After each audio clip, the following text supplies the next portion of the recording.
Eu tô te punindo a Bravanel, mandando a mídia se fuder, batendo na cara da mandando a mídia se fuder.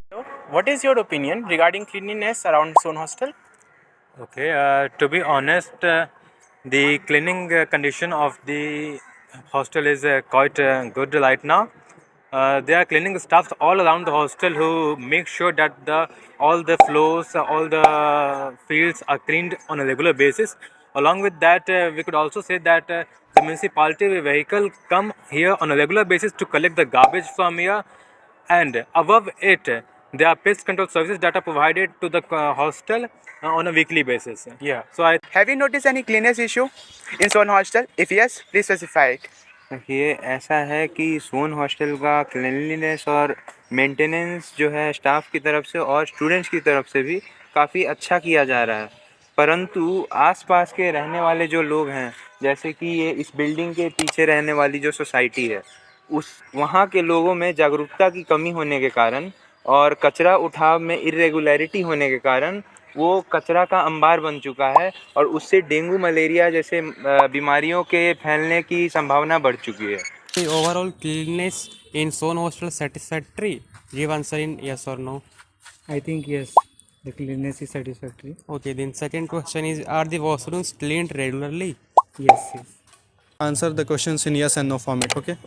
So my first question will be: is the overall cleanliness in the Sohn Hostel satisfactory? Yes. Are the washroom cleaned regularly? Yes. Is the drinking water area kept clean? For some places, yes. Is the garbage collected regularly from the hostel? Yes, I don't see any garbage over hall जो भी. Do students follow cleanliness rule in the hostel? आपके हिसाब से मतलब hostel में क्या क्या होना चाहिए? जैसे कि बाहर देख रहे हो आप पूरा कचरे है, इधर पूरे कचरे, वहाँ से स्मेल बहुत ज़्यादा आ रहे हैं. देखो, हॉस्टल एडमिनिस्ट्रेशन तो उसके रिगार्डिंग जो कर सकता है वो करता ही है. प्रॉब्लम ये है कि नगर निगम का गाड़ी जो है वो कभी कभी रेगुलरली नहीं आता. जैसे म्यूनिसिपैलिटी पे डिपेंडेंसी है, उसको घटाने के लिए कॉलेज को कुछ अपना इंतज़ाम करना चाहिए हर हॉस्टल में, ताकि पर डे कचरा डिस्पोज हो सके. तो जो अभी हमने ऑनलाइन और ऑफलाइन सर्वे कंडक्ट किया सोहन हॉस्टल के स्टूडेंट्स के साथ, उसके बाद जो यहाँ की क्लीननेस रिपोर्ट है वो काफ़ी हद तक क्लियर हो चुकी है.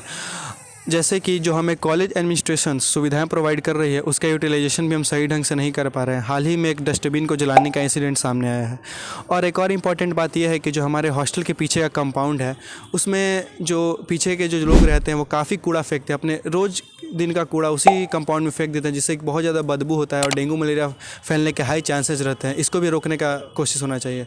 तो ओवरऑल हम जो रिपोर्ट कंडक्ट किए हैं स्टूडेंट्स के साथ और जो मेरा पर्सनल ओपिनियन है, उसके बाद हम सोहन हॉस्टल के क्लीनिनेस को 10 में से 7 नंबर देंगे.